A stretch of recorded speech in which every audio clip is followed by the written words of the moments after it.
Today's topic is getting started with the DITA Open Toolkit.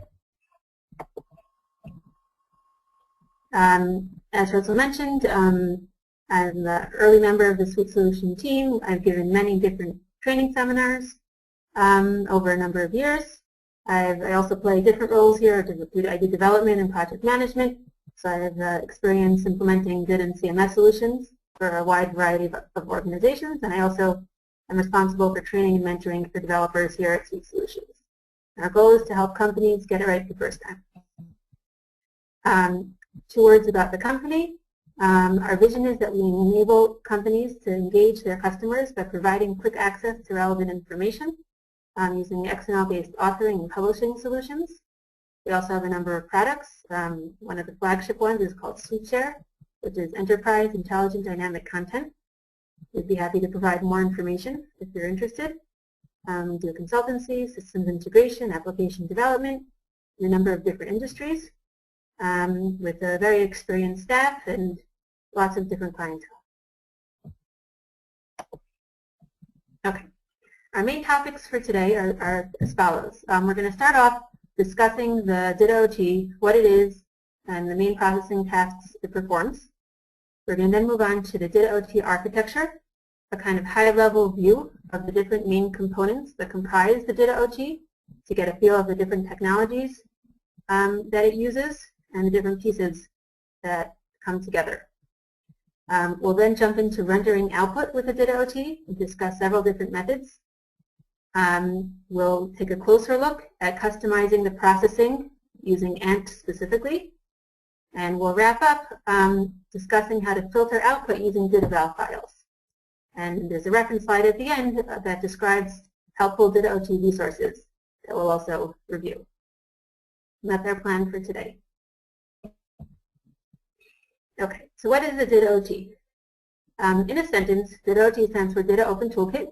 It's an open source tool that processes DITA source content and produces output in a variety of formats. Because it's open source, so clearly it's open to customization. But out of the box, it gives us a lot of capabilities without changing anything. The processing tasks that it performs include validation. It checks that files are valid DITA, as well as checking referenced files and links. It does link resolution, including topic refs, conrefs, xref, prefs, conqrefs, and all the other DITA elements that provide linking capabilities. It performs conditional publishing, which allows us to include or exclude topics and elements based on conditional attributes in DITA. We'll be discussing that more in the final section. It also dynamically generates a number of pieces of the document, primarily links. So parent-child links, related links, the table of contents, index, and bookmarks. And that's really nice, obviously, because it allows us to not have to worry about what page things are on. It's all performed by the DITA-OT. Finally, it renders or compiles the final output using the relevant style sheets.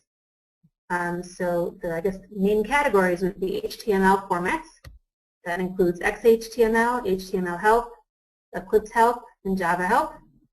A kind of assortment of different types of formats, DocBook, OTD, ODT, RTF, and TROP, as well as FO to PDF output, for which it merges the files into one document and calls a PDF rendering engine to produce the final output. Besides these processing tasks, I just wanted to mention I guess, point that's related to architecture, but also to how the DITA-OT works as a whole, and that's its use of plugins. The DITA-OT uses a plugin mechanism to allow users to add and remove components in a modular way. And there's been a big movement towards plugins, towards taking existing code and moving into plugins. Recent releases of the DITA-OT have moved existing code to separate plugins, and they're located in the DITA-OT plugins directory, which includes many files that in previous versions were located in the demo folder. So I think that they're pretty much done with the migration. Could be there are a few more pieces of code they want to move. For details about how plugins are implemented in the DITA-OT, we have a webinar available on our website at the link below. We're not going to be focusing on this, but I did think it was important to mention today. The latest version of the DITA-OT is version 1.8, maintenance release 2.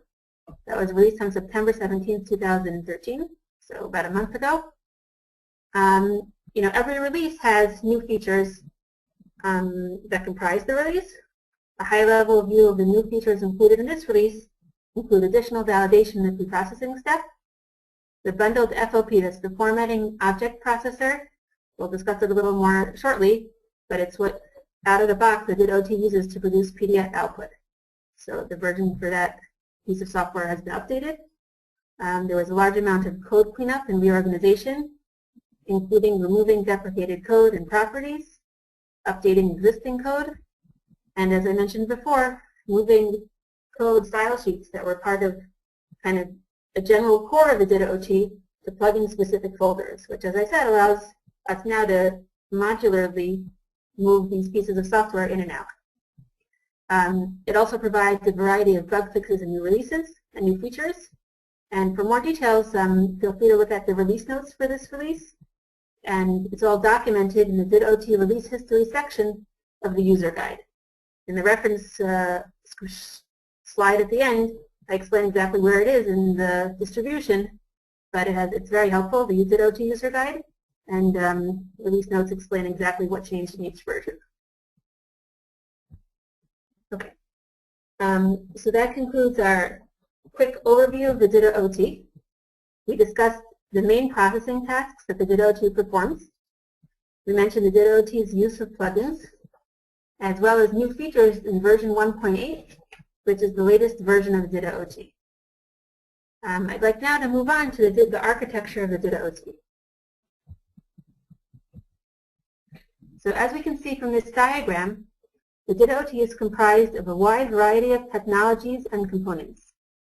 In the middle here, you can see that ANT controls the workflow. On the left here, it shows that it utilizes Xerces, which is an XML parser. On the top and the bottom, we see the various Java libraries that the DITA-OT uses. And on the right,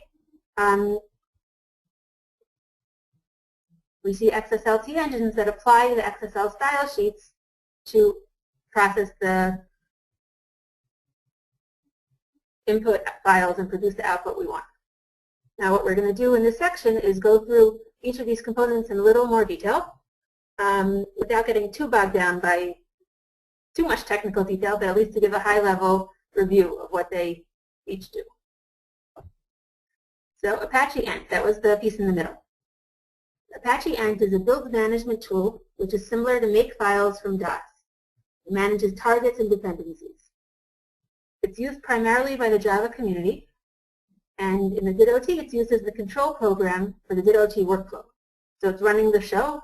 In fact, the main file used to be called conductor because it conducted all the different pieces of the DITA-OT. ANT is used for common development tasks within the DITA-OT, such as running the toolkit, creating plugins, and different customization options. And you can find it in the full distribution under DITA-OT Tools ANT. So that, like we said, is a central piece of the puzzle, it's directing all the other pieces.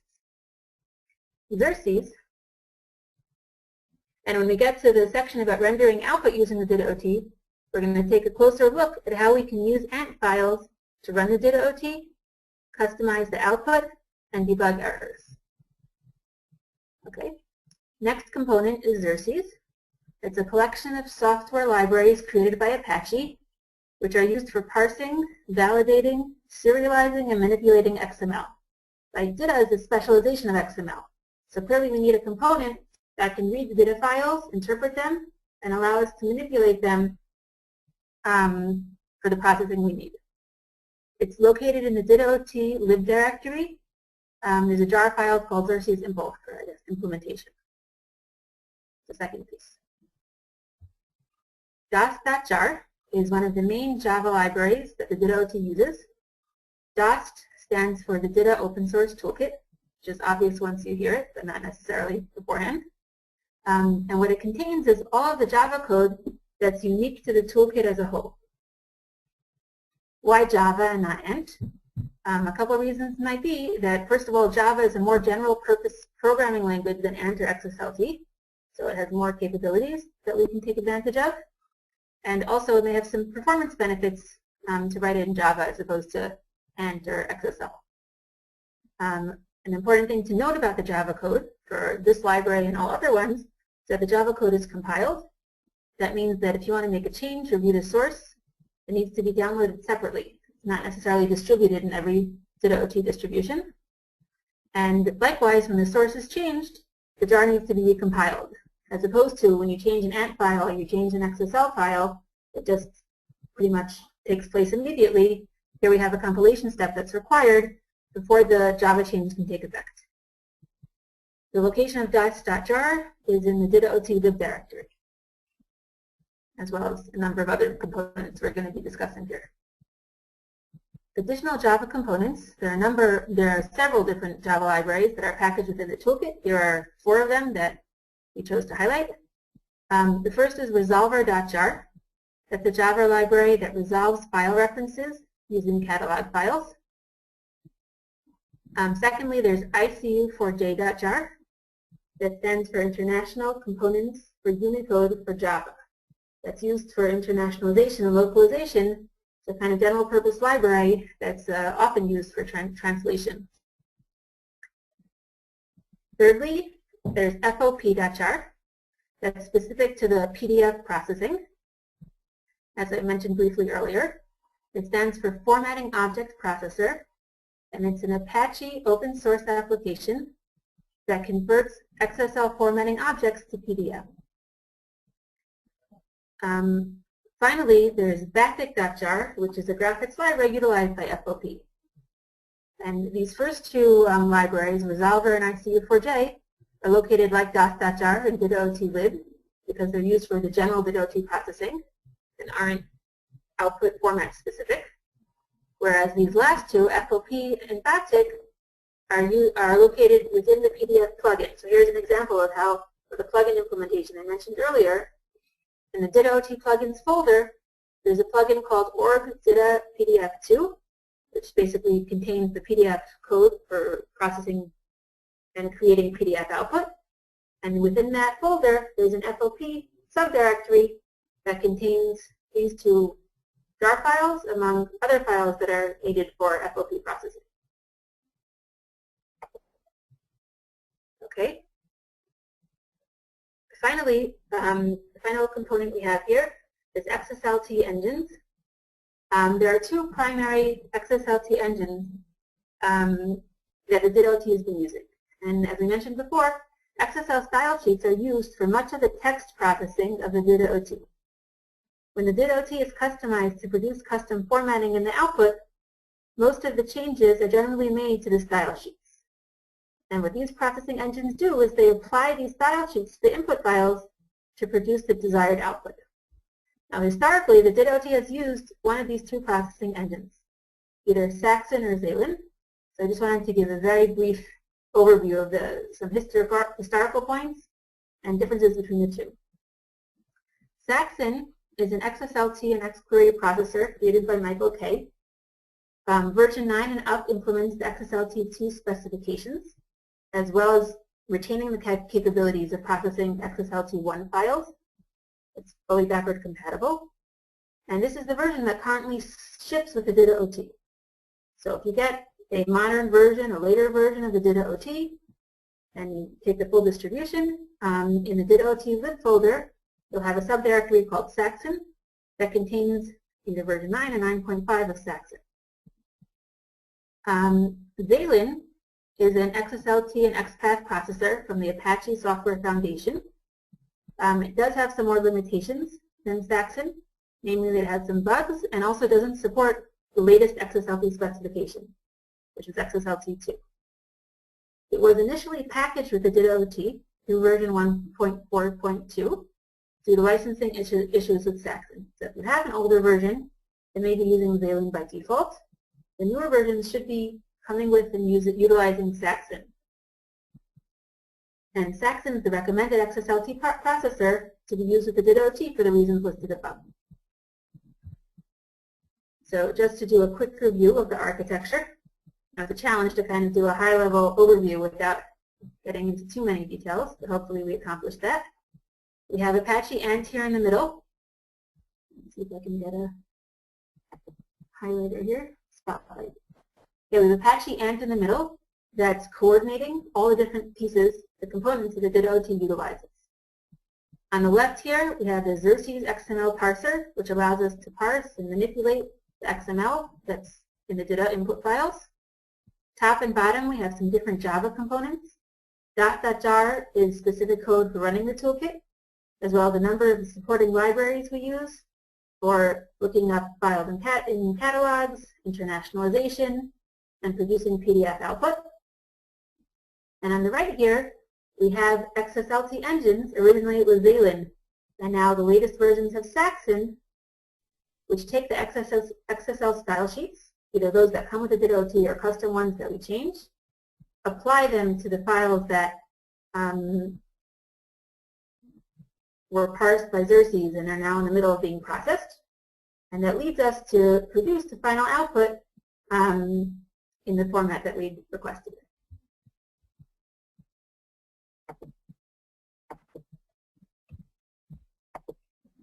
So we discussed briefly what the DITA-OT does and the pieces that comprise the DITA-OT. Now I'd like to jump right in to how do we use it. You download it from SourceForge. How can we actually produce output with it now that we have some of the theory behind us? That's the next section. So the first thing to be aware of is the required parameters. There are three main parameters that are required to run the DITA-OT, regardless of the method used to run it. And we'll see that these really stay consistent throughout the different ways of running the DITA-OT. The first is called args.input. It can have a slightly different syntax depending on how you're calling the DITA-OT, but the idea is the same. This parameter provides the path and the name of the input file to publish. The second is the trans type, which is the output format to be produced. I put a little table here of the trans types that are available in the latest DITA-OT release by default. We also listed them earlier briefly. And finally, we need to tell the DITA-OT what to do with the output once it's done. So it's basically where's the source coming from, how is it being processed, and finally, where does it need to be saved ultimately? And that's output.jar, which is the path of the output directory. Okay, there are a number of different ways of rendering output. So the first guideline is that all these different methods are done unless you have some kind of GUI interface, but out of the box, we're always using the command window. So we always want to open the command window by double-clicking on startcommand.bat, or running, if you're in Linux, startcommand.shell, to make sure that the required variables are properly set. It sets the class path and the path and other components, other variables that the DITA-OT needs to make sure all the pieces can work together. So we always want, you don't want to just start command by itself, you always want to start it using this method. Now I have here 4 different ways of running the DITA-OT. The first one is the most straightforward. If you just downloaded the DITA-OT and you want to see, does it work? Can I get output with this piece of software I've downloaded? So the DITA-OT provides a very pretty user-friendly method, which is this build demo file. It basically prompts you for all the different pieces of information you need. So all you need to do is once you've started the command window using startcommand.bat, you type in this command, ANT, so you're calling ANT. The F flag is saying that you'll be running the file, and the file name is builddemo.xml, which is located in the root DITA-OT directory. And when you run startcommand.bat, it already brings you to the root directory, so you don't have to change anything. And then you'll see it's like a nice user interface. It prompts you, do you want, where's your input? Do you want to use this one by default? There's input that's packaged with the DITA-OT that's convenient to use. What trans type do you want? It also provides a default. And finally, where do you want it to go? Out directory. And you can just press enter, enter, enter to get your output. So that, on the one hand, is the easiest method, and it's good for testing installation, but it doesn't give you as much capabilities in terms of customizing what you want it to do. Okay. The second method is what in the documentation they call the command line tool. And what that is that they provided also a simpler interface that supports a subset of the ANT parameters. So the way you'd use that, I see I got a comment here about the sound. Can people show me with the raise of hands if you can hear me?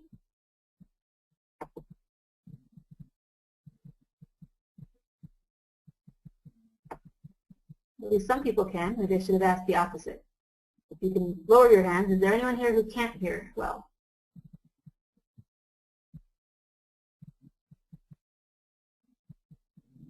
Okay, great. So hopefully the person who wrote the comments, I hope that his sound will also get fixed, but it looks like most people can hear.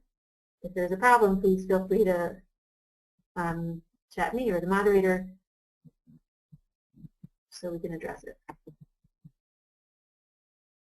Okay, great. So the second method is the command line tool. The command line tool, like I said, it supports a subset of the ANT parameters, and it uses the syntax. You type in Java-jar. We're running this DOST.jar file. Now we know what it is, right? A Java library that contains the main DITA-OT Java code. And here we have our three now familiar parameters: I standing for input, out-dir for the output directory, and trans type for the trans type. So we're providing our three required parameters.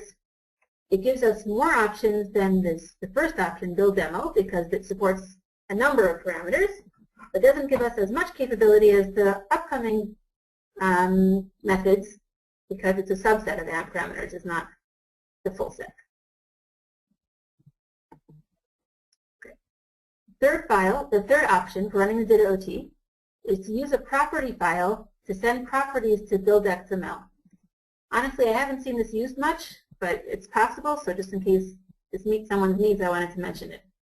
You make a text file that looks kind of like this sample, where you're also mentioning the same three parameters: args.input, trans type, and output.dir. And then the end command is similar. Instead of running your custom file, you're running the build file that comes with the DITA-OT and sending in this property file flag with your text file that contains your properties. Okay, so that was method number 3. The fourth one is the one we're going to focus on most extensively because it's the most powerful. And that is running the DITA-OT using ANT build scripts. And because it's the recommended method for running the toolkit provides samples and templates for using these scripts in the DITA-OT samples and sample directory. So you don't have to write a build file from scratch, even for this method. You can start with the prepackaged examples provided by the DITA-OT, either the template or the sample, whatever is easier for you. And then you can build on it, you can change it, and modify it to suit your needs. So also the same syntax, you type in ANT, calling ANT, -F to indicate that you'll be running the file. Here's a relative path, assuming you're in the DITA-OT directory. So you're going into the sample directory, ANT sample, and then choosing one. I just chose sample PDF for an example purpose. You'll see there's pretty much one for every trans type available. Okay, here's where we're going to take a closer look at an ANT build file, which is basically a concise version. I cut it down to fit the screen and to simplify a little, but it's a concise version of the sample PDF file in this location. So it has a project, and as a property, we're defining the DITA directory based on the location of where we are now. And then it has a target, which in ANT is kind of like a function, which is named. So we're basically saying, okay, call build.xml with our 3 required parameters. Here's my input, args.input. Oops.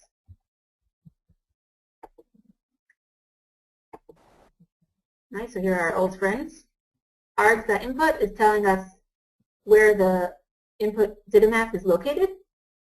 Output.dir is where we want it to go at the end. And the trans type, in what format we want the output to appear. So same idea as all the other methods, but most powerful method, and we'll see that there's a lot you can do with these ANT build files besides passing in parameters.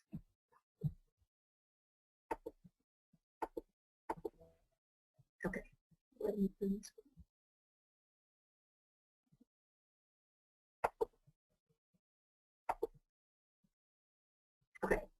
So we just had, that just concluded our third section, which is how to render output using the DITA-OT. And we discussed 4 primary methods. The simplest and most user-friendly method is to use the build demo file that's included with the toolkit. It prompts you for input and for the pieces of information you need to provide.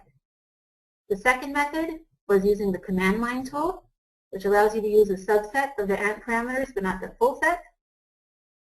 But it allows you to do it in a one-line call without needing to write an additional file. The third method is using the property file, basically storing all the parameters you need in a separate text file and passing that into the build file.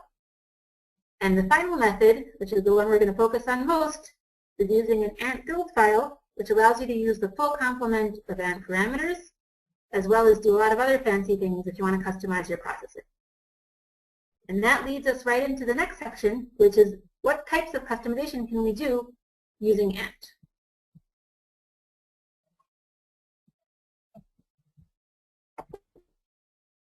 Okay. So as I mentioned, the DITA-OT provides an extensive list of built-in ANT parameters that can be used to control the DITA-OT processing. And these parameters can have different scopes. Some of them can be relevant to all the trans types, like the ones we've seen. Obviously, input, trans type, and output are relevant to every type of DITA-OT processing. Some are only relevant to those trans types that use HTML, and some are relevant to a specific trans type. And you'll see in the documentation, if there's time at the end, maybe we'll take a look, that there are different tables for each of these categories. For a detailed reference of available parameters, see pages 57 to 64 of the DITA-OT user guide. That's what I mentioned earlier, is provided with the toolkit. It's actually provided in both PDF and HTML format. So this is referencing the PDF version. If you prefer the HTML, it's in a similar location. Besides the built-in ANT parameters, we also have custom parameters that can be added to DITA-OT processing and passed in from ANT. So if you're doing style sheet customization or if someone else is doing for you, these parameters are very extensible and you can create them based on your own needs. Optional parameters, whether they're built-in or custom, are passed into the DITA-OT using the same format as the required parameters. So we saw that file before of the sample PDF where it passed in the required parameters. And here's an example of a sample optional parameter you can pass in the same format. You use a property XML element with a name and a value. And just to give a taste of what types of parameters are available, on this next screen I've provided a very short sample of 4 different parameters. So args.draft, for example, specifies whether the content of draft comments and required cleanup elements, which are part of the DITA spec, but they're kind of for review purposes and not for final publication purposes, you can turn them on and off. So by default, these elements, the content of these elements is not provided in the output. But if you change the parameter to yes, the value of the parameter to yes, all of a sudden you'll see your draft comments and your required cleanup elements. That's a very useful parameter for review purposes. Another useful one is clean.temp. That specifies whether the DITA-OT should delete the files in the temporary directory after it finishes a build. So by default, these files are deleted to save disk space.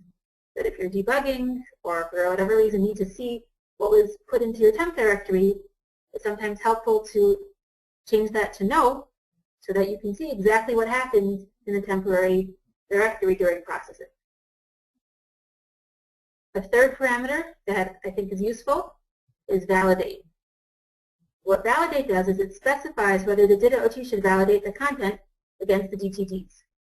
So by default it's true, which makes sense because we want to make sure we're in line with the DITA elements specified in the DTD. But sometimes, especially if you're integrating with other pieces of software, it's helpful to change that to false so the processing won't break if there are additional elements provided, and you don't need to update the DTD for that purpose. Finally, I think another useful argument, which relates to the output, is this args.rowlinks parameter. And that specifies which links or what type of links should be included in the output. Right? We mentioned that the DITA-OT one of the tasks it performs is generating automatic links. So by default, this is what the documentation said, no links are included, but you can change that to all. Give me previous, next, parent, child, and family links. And then there's an intermediate option, which is called no family.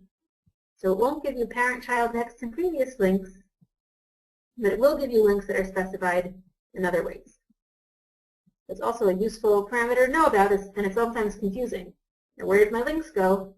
Often the answer is that you just need to change the value of this parameter.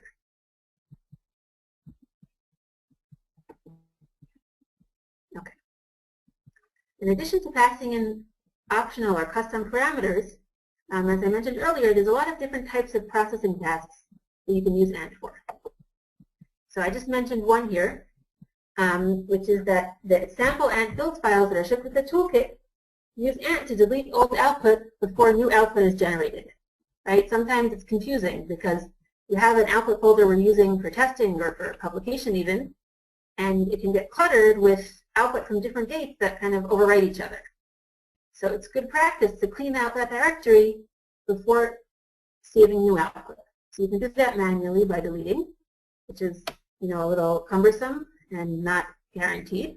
Or you can make it part of your ANT build script so that each time before it creates new output, it'll automatically clean out the old output. That's what the DITA-OT does in its samples, and it's fairly straightforward if you're familiar with ANT. So there's what it does is the target that generates the output in the DITA-OT, in this case it's called samples.pdf, has a dependency, which basically means that something needs to happen before it runs. So in this case, the dependency is called clean samples PDF, and all it does is it deletes a directory. In this case, it happens to be the directory that it's saving the output into, right, the output dir.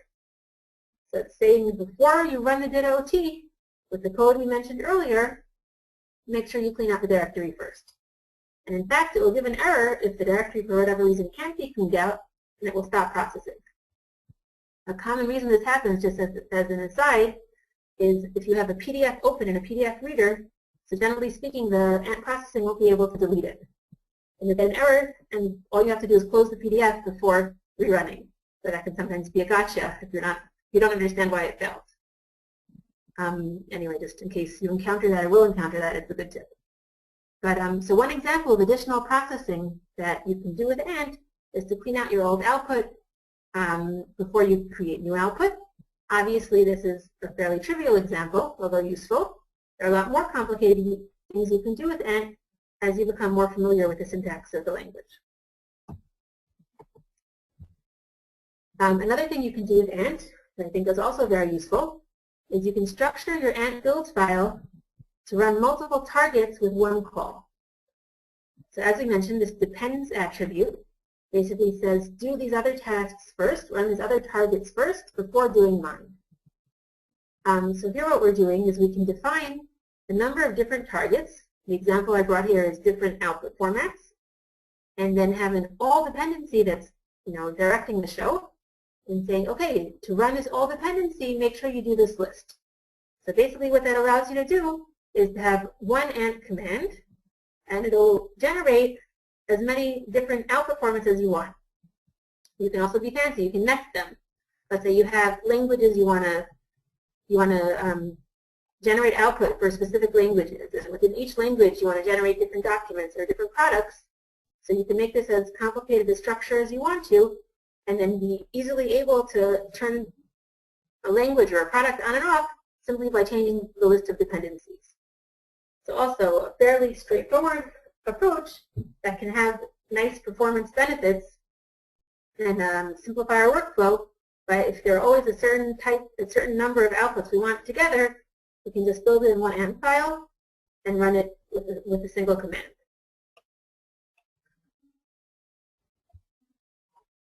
Okay. A final usage of ANT, although certainly not the last one, but final for our purposes, is that you can use ANT to debug the DITA-OT processing.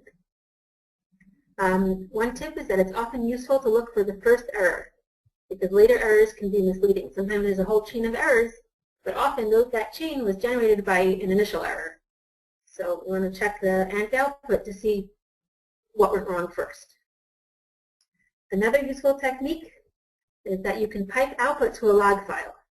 And this is especially useful for builds with a large amount of output, right? If you have a large DITA map or a lot of debugging or multiple DITA maps, it's not, a lot of times it scrolls off the command window and then you lose it.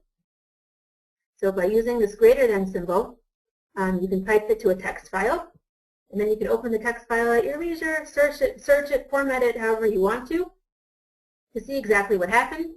Or if you're working with a consultant, you can send it to the person you're working with and say, ask them to figure it out. That's a much more useful way to use the log information. And finally, you can debug using ANT by adding information to the output. So if you want to, if you're doing something a little more complicated, you can use the echo command to echo variable values to the output so you can see what's happening, as well as using XSL message to send information to the ANT output from the XSL. Okay, so this, is really a very cursory overview of the types of things you can do with ANT, but I hope that it demonstrated why we recommend using ANT to run the DITA-OT and some of the features that it provides and the power it gives us when using this method.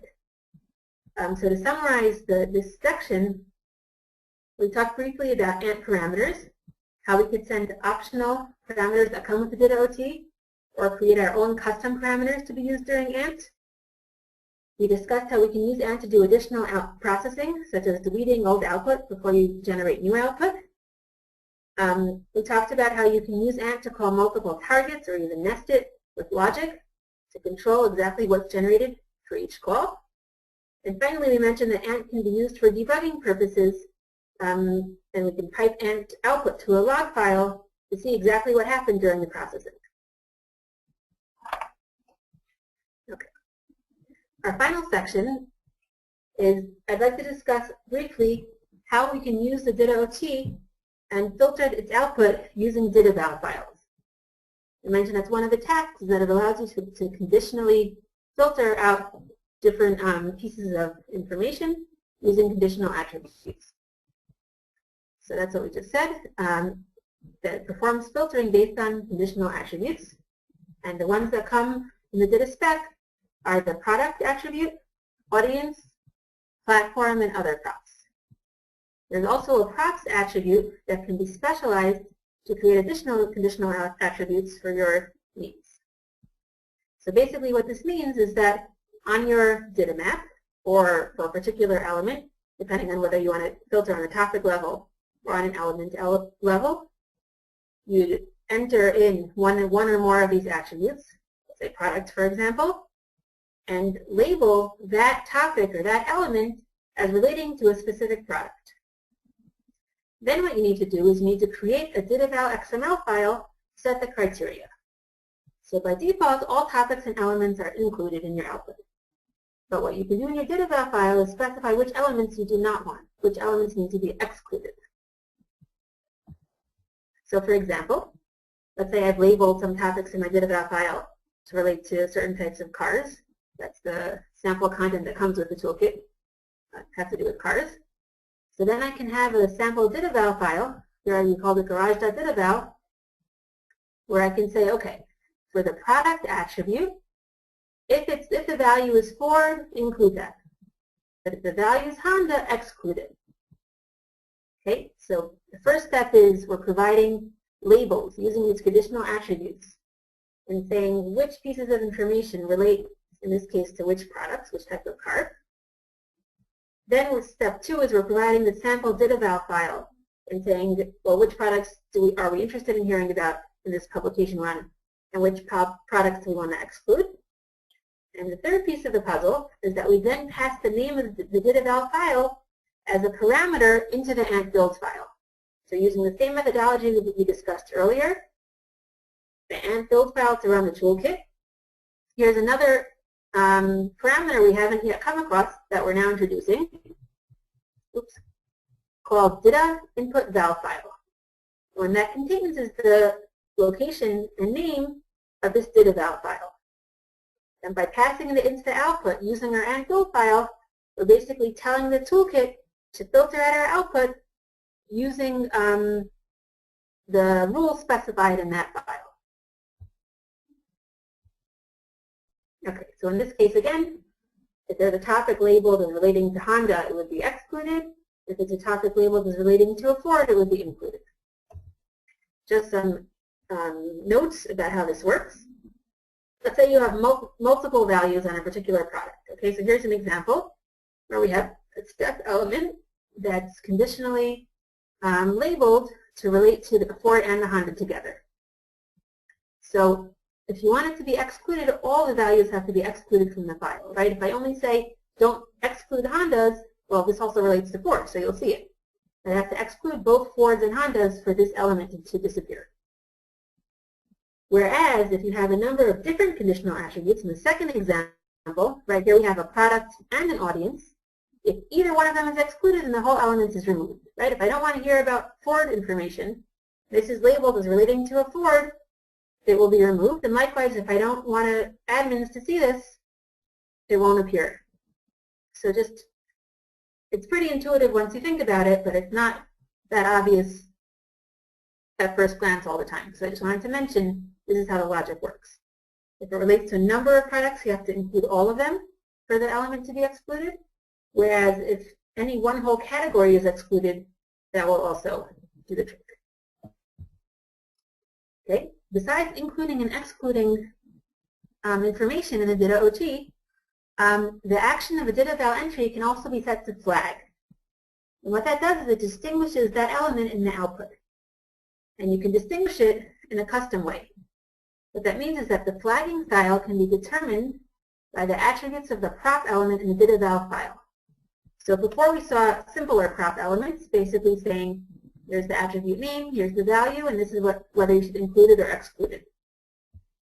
Now we're saying there's a third option, which is that instead of including or excluding, we're assuming it will appear, and the action is flag. And then we can use additional attributes, such as color, back color, and style, to define how we want this element to be flagged. So here we're saying make the text red, make the background pink, and the style italics. That should certainly flag it and to catch our eye. And that, in fact, will be the formatting that will appear when that element is processed. So it's also useful if you want to highlight certain elements based on their conditional attributes. And for details, feel free to see the DITA spec, which goes into this at length. Okay, finally, I'd like to wrap up this section by mentioning the DITAVAL Utility that we've developed here at Suite Solutions. It's available for free on our website in the link below. And what it does is it helps us manage DITAVAL files. These, I showed a simple example, but these files can sometimes get unwieldy. It's sometimes hard to see in your DITA map and in your topics exactly what was labeled how. If there are typos, that can make things even more confusing because it won't appear correctly and you won't be sure why. So what this utility does is it displays all conditional attribute values used in any DITA files referenced by the chosen map. And it displays all topics in which a particular conditional value is used. So here we're talking about using it as a lookup, right?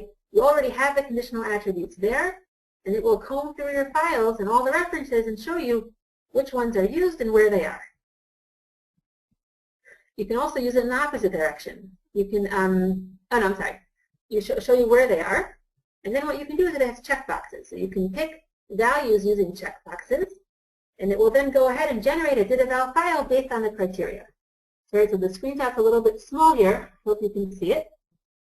Basically, just for demonstration purposes, I chose a DITA map, and I clicked Analyze.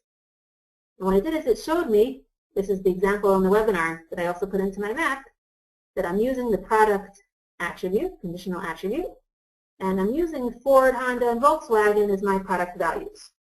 If I wanted to, I could click on any of these values, and it would show me which topics would, where they appear. And conversely, in addition, I can also check the boxes that I want to be included, or to select all or unselect all, and then click Create DITAVAL File. And that will go ahead and generate the DITAVAL file that I showed you before based on my selection. So, for a couple of attributes in a couple of places, it seems trivial. When you get to large documents and many different attributes, this can be a huge time saver and really simplify the workflow.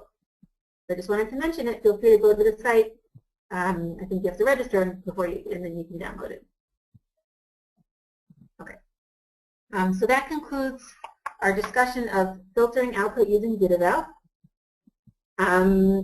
We discussed how conditional attributes work.